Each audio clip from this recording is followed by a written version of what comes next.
প্রণয়িনী পর্ব সংখ্যা ৩৮ প্রথম অংশ। বৃষ্টির রিনঝিন শব্দে চারিপাশ মুখরিত। বাড়িধারা নিঃস্ত্রীয়তা বজায় রেখে অনবরত নিচে পতিত হচ্ছে। ঠান্ডা হিমেল বাতাস কনভেনশন হলের মোটা মোটা দেওয়াল ভেদ করে প্রবেশ করতে পারছে না। দেওয়ালের ধাক্কায় ফিরে যাচ্ছে বিপরীত দিকে। বাহিরের এই হিমেল বাতাস ভেতরে প্রবেশ করতে না পারলেও কনভেনশন হলের ভেতরে এসির ঠান্ডা বাতাসে শীতল হয়ে আছে। খাবারের স্থান জুড়ে কিলবিল করছে মানুষেরা। অতিরিক্ত মানুষের সংস্পর্শে মানুষের গরম লাগার কথা থাকলেও কৃত্রিম বাতাসে শরীর মন দুটোই শীতল হয়ে আছে। নুসরাত নিজেও কিলবিল করতে থাকা মানুষের ভেতরে একজন। নিজের প্লেট সুন্দর করে সাজিয়ে হেঁটে সামান্য আগাতেই অসাবধানতাবশত ধাক্কা লাগলো শক্ত বুকের সাথে তার মাথার। সে চোখ তুলে উপরে না তাকিয়ে সর্বপ্রথম শক্ত করে ধরে রাখা নিজের খাবারের প্লেটের দিকে তাকালো। যখন নিশ্চিত হলো হ্যাঁ খাবার এবং প্লেট দুটোই অক্ষত আছে, তখন চোখ তুলে ধীরে সুস্থে উপরে তাকালো। চোখাচোখি হলো আরশের সাথে, যে পকেটে হাত রেখে টান টান হয়ে সামনে দাঁড়ানো। আরশকে দেখতেই কপালে ভাঁজ ফেলল নুসরাত। আরশ নিজেও নুসরাতের দিকে তাকিয়ে ভুরু উঁচালো। সামান্য ভুরু উঁচিয়ে এদিক ওদিক করে নুসরাতও ভুরু উঁচালো একই ভঙ্গিমায়। নুসরাত জানে তার ভুরু উঁচানো ঠিকঠাক হয়নি, তারপরও চেষ্টা করলো আরশের মতো। আরশ পকেটে হাত রেখে ঝোঁকে আসলো নুসরাতের দিকে। নিজের ভেতরে কিঞ্চিত পরিমাণ ফারাক রেখেই হিসিয়ে শুধালো, কি? নুসরাত নিজের হাতের প্লেট নিজেদের মধ্যখানে বাধা হিসাবে ধরে রাখলো। নিজেও জিজ্ঞেস করলো, কি? আরশ নিজের জলজল করা শিকারী চোখগুলো বোলালো নুসরাতের আপাদমস্তক। অতপর বুদ্ধিদীপ্ত পুরুষালী তীক্ষ্ণ চোখগুলো স্থির হলো মেইলি নির্লিপ্ত মুখটায়। হাতের সাহায্যে থুতনি চেপে ধরে দুই পাশ মুখটা ঘুরিয়ে দেখলো অনেকক্ষণ যাবৎ। নুসরাতের চুপ থাকাটা আরশকে আরেকটু আশকারা দিল। সামান্য এগিয়ে আসতে সন্তর্পণে প্লেটে থাকা নাইফ নুসরাত চেপে ধরল আরশের গলায়। তার বাচ্চামো কাণ্ডে পুরুষালী উজ্জ্বল সৌম্য চেহারায় খেলে গেল উপহাসের হাসি। মেইলি থুতনি থেকে হাত সরিয়ে নিয়ে ঘাড় বাঁকালো সামান্য। নিজের ধারালো চোয়ালে হাত বুলিয়ে বলে উঠল, you think I am gonna be scared for this little fucking knife? Nusrat হাসলো ঠোঁট পাকিয়ে। হাতে থাকা ছোটোখাটো বাটার নাইফটা আরশের পুরুষালী গলার খাঁজে আরেকটু দাবিয়ে ধরল। নিজেও হিসিয়ে জানতে চাইল, আপনার কি মনে হয় এই সামান্য ছুরি দিয়ে আমি আপনাকে আক্রমণ করব? আরশ ঠোঁট উল্টিয়ে দুপাশে মাথা নাড়ল। গম্ভীরতা মিশ্রণে বলে উঠল, হুঁ, এটা কেন করবেন? আপনি নুসরাত নাসির, আপনি তো সবার থেকে আলাদা। আরশ নুসরাতের হাতের খাবার আলগোছে টেনে নিল নিজের হাতে। ঘাড় বাঁকিয়ে খাবারের দিকে চাইল। চোখের সামনে প্রদর্শন হলো বেশ কিছু খাবার। স্টার্টার হিসেবে ছিল চিংড়ির salad, mini pastry, cheese, bruschetta, soup shot. এসবের সব কিছুই টেবিলে টেবিলে দেওয়া হয়েছে। নুসরাত মেইন কোর্সগুলো নিয়েছে, গ্রিল স্টেক, মেসড পটেটো, পাস্তার সাথে হোয়াইট সস আর ফ্রুট সালাদ। আরশ নুসরাতের প্লেট থেকে ছু করে ফর্ক তুলে নিল। ফ্রুট সালাড থেকে ফ্রুট ফর্কের ডগায় আলগোছা তুলে নিয়ে মুখে ঢোকালো। দাঁতের পাটি নিচে পিষে নিয়ে আরাম করে নুসরাতের পানে তাকালো। বলে উঠল, দারুণ ফ্রুট সালাদটা, ইউ ওয়ানা ট্রাই? নুসরাত চোখ দুটো তীক্ষ্ণ করে চেয়ে রইল। আরশের কথা কানে না তুলে দপদপ করে ওঠা মস্তিষ্ককে ঠান্ডা রেখে ইশারা করলো আরশের উঁচিয়ে ধরা প্লেটের দিকে। বলে উঠল, আমার প্লেট ওইটা, নিজে নিজে প্লেট তৈরি করে খান। নুসরাত প্লেট নিতে হাত বাড়াতে যাবে, আরশ তা উপরের দিকে তুলে ধরল। নুসরাত হাত বাড়িয়ে নাগালে পেল না, তাই আরশের পায়ের ওপর ভর দিয়ে দাঁড়ালো সামান্য লম্বা হতে। আরশ কিছুই বলল না, নিশ্চুপ একই ভঙ্গিতে দাঁড়িয়ে রইল শটান হয়ে। সুজুতো পরা পায়ের ওপরে নিজের পায়ের পাতার ভর রেখে লাফ মেরে নিজের প্লেটটা ছিনিয়ে নিতে চেষ্টা করলো। এতে নিজের ব্যালেন্স হারিয়ে পড়ে যেতে নিল।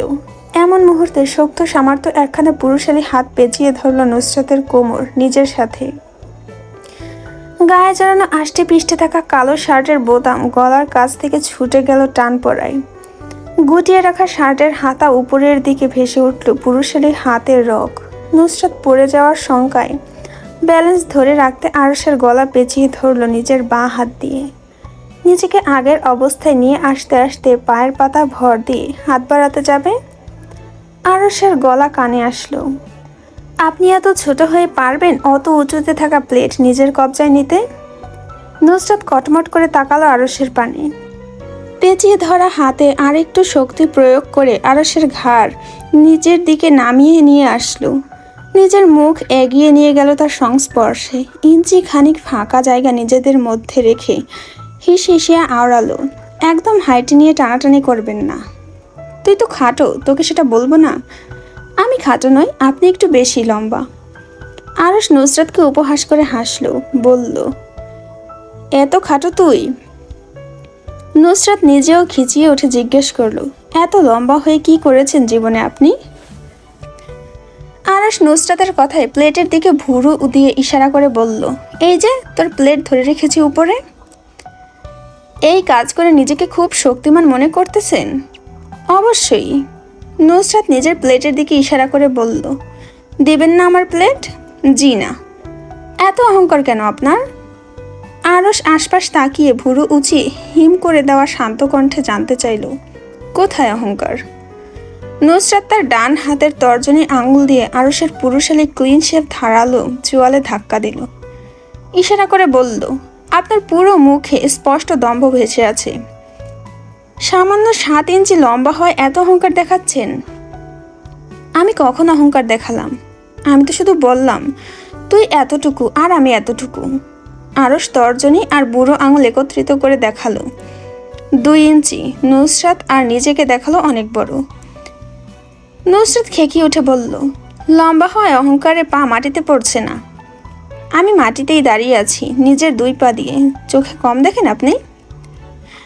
আপনি একটুও নিজের ভুল স্বীকার করবেন না, জীবনে নিচে ঝুঁকবেন না, তাই না? আরশ নিষ্প্রাণ কালো বলয়ের নেত্র ঘোরালো মেয়েটার বিরক্ত মুখটায়। নুসরাতের দিকে ঝুঁকে আসতে আসতে বলল, আপনার সাথে কথা বলতে হলে আমার প্রতি সেকেন্ডে নিচের দিকে ঝুঁকতে হয়। আর কত ঝুঁকবো? শেষের কথাটা ভুরুচিয়ে জানতে চাইল। নুসরাতের রাগে ইচ্ছে করলো এই বেটার পুরো পা লাফিয়ে ভেঙে ফেলতে। নির্লিপ্ততা মুখে বজায় রেখে কর্মর করে বলে উঠল, আবারও অপমান?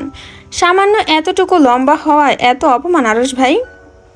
আরশ কোনো একটা কথার জের ধরে খেকিয়ে উঠল, চোখ দুটো ঈগলের মতো করে মুখটায় রাগ ফুটিয়ে তুলল নিমেষেই। অগ্নেয়গিরির লাভার্নায় ফুলে ফেপে উঠে চোখ দুটো বৃহদাকার করে জিজ্ঞেস করলো, এই কে তোর ভাই? আরেকবার ভাই বলে দেখ, ট্রিগার পয়েন্টে রেখে একদম মেরে ফেলবো বেয়াদব। নিজেকে দেখ, কত বড় নির্লজ্জ হলে স্বামীকে ভাই বলিস। নুসরাতের কোমরে রাখা আরশের হাতের শক্ততা বাড়ল। পুরুষালী হাতের চাপা পৃষ্ঠনে মুচড়ে উঠল মেইলি শরীর। নুসরাত নিজেও আরশের গলার কাছে রাখা হাত কাজে লাগালো, নিজের সর্বশক্তি দিয়ে ঘাড়ে নখ দাবিয়ে চেপে ধরল। কঠোর কণ্ঠে আরশকে ভেঙিয়ে আওড়ালো, আমি নির্লজ্জ তা আমি জানি। একই কথা কতবার বলবেন আপনি? নতুন কিছু বলুন।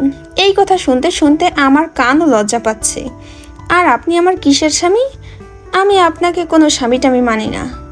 আপনাকে আমি বর্তমানে বড় ভাইয়ের চোখে দেখছি, বুঝেছেন আরশ ভাই?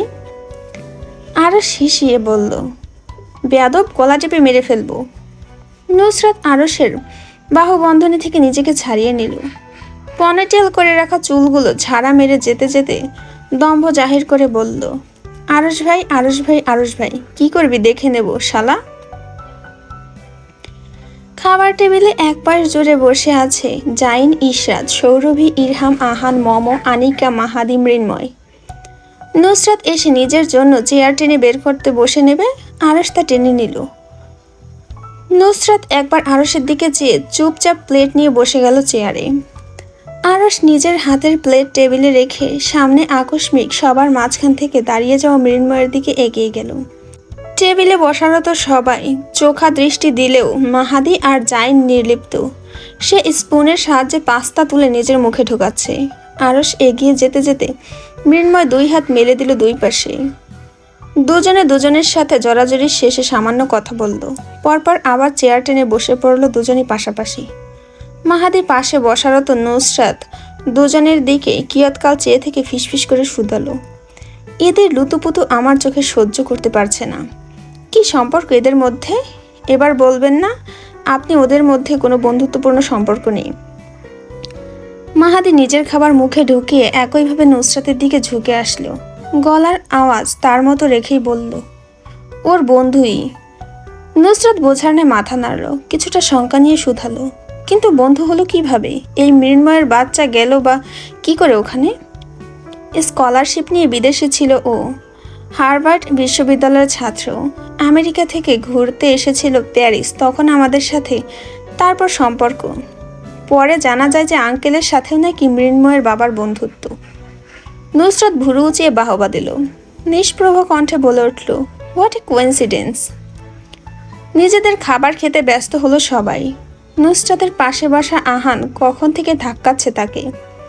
নুসরাত ফিরে চাইতে এতক্ষণের সকল উত্তেজনা ফুস করে হাওয়া হয়ে গেল। মিনমিনিয়ে জানতে চাইল, এই পুলিশ এখানে কেন? আরশ নামক বাদরের নাকি ওই বেটা মৃন্ময় বন্ধু। দুটোই তো একদম খাইস্টা। আহান সহমত পোষণ করল।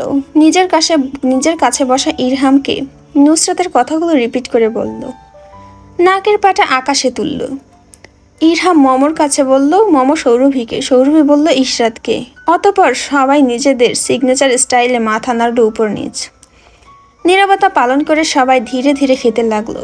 হঠাৎ হঠাৎ শোনা গেল নুসরাতের ফিসফিসানো, একবার মাহাদির সাথে তো একবার আহানের সাথে করছে। কিছুক্ষণ পর ইশরাতের খাবার খাওয়া হাত থামলো। আশেপাশে চোখ বুলিয়ে টেবিল দেখে নিল। নিজের অপ্রয়োজনীয় জিনিসটা খুঁজে পেতেই হাত বাড়িয়ে নিতে যাবে, ইরহাম তা টেনে নিল। ফ্রাইড চিকেন থাকা প্লেট হতে শেষ চিকেন পিসটা তুলে নিল সে। বোনের বাড়ানো হাত সে দেখেনি। অকপটে তা কাপুস গুপুস করে মুখে পুরে নিল। জাইন চুপচাপ লক্ষ্য করলো এতক্ষণ ঘটে যাওয়া ঘটনা। পাশ থেকে ফিরে দেখলো চুপসানো মুখ নিয়ে বসে থাকা সহধর্মিনীকে। নিজের প্লেটে থাকা অক্ষত ফ্রাইড চিকেনের পিসটা তুলে দিল ইশরাতের প্লেটে। ইশরাত অবাক চোখে চেয়ে নাকচ করতে যাবে, অমনি জাইন বলে উঠল, চুপচাপ খান, কথা বেশি বলতে আমি আপনাকে বলিনি। কথায় কিছুটা ধমক আর শাসন মেশানো ছিল। ইশরাত নাইফ দিয়ে খেতে যাবে, জাইন নিজেই ফর্ক দিয়ে চেয়ে ধরে নাইফ দিয়ে ফটাফট কেটে দিল। ইশরাতকে তার পানে বরংবার তাকিয়ে থাকতে দেখে বুদ্ধিদীপ্ত পুরুষালীর চোখ দুটো খাবারের দিকে ইশারা করে বলল, খাবার ওই দিকে, আমার দিকে নয়। তাকিয়ে থাকলে পেট ভরবে না, তাই খাবার খান। নুসরাত আর আহান পাশাপাশি বসায় দুজনেই ড্যাব ড্যাব করে ওদের দিকে চেয়ে রইল, জাইন আর ইশরাতের দিকে। আহান বলে উঠল, কি কেয়ারিং হাজবেন্ড ভাই। নুসরাত চোখের পাতা হাতের তালু দিয়ে মুছে নাক টানলো। আহানের শার্টে সর্দি মুছে বলল, ইমোশনাল হয়ে গেলাম ভাই। আহান নিজের শার্ট টিস্যু দিয়ে পরিষ্কার করে নিল না কুচিয়ে। নুসরাতকে বিরক্ত সুরে বলল, ইমোশনাল হলে চোখ দিয়ে পানি পড়বে, তোমার তো নাক দিয়ে পড়ছে। এবার বলো না নুসরাত নাসের মানেই আলাদা। নুসরাত চোখ সরু করে হাসলো।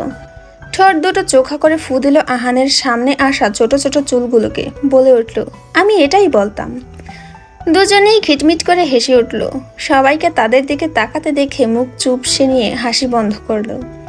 আর চোখে ইশরাত আর জাইনের দিকে তাকিয়ে দুজন হাসলো হি হা করে। আহান জিজ্ঞেস করলো নুসরাতকে, আজ রাতে কিছু করবে? নুসরাত আর চোখে দেখলো আহানকে, নিষ্পাপ মুখ বানিয়ে বলে উঠল, না, 2 সেকেন্ড আগে ভালো হয়ে গিয়েছি। কথার পৃষ্ঠে লুকিয়ে থাকা শয়তানি টের পেল আহান। দুজনেই দুজনের দিকে তাকাতেই চোখাচোখি হলো। বিচ্ছ দুটো ঠোঁট বেয়ে গেল শয়তানি হাসির বহার।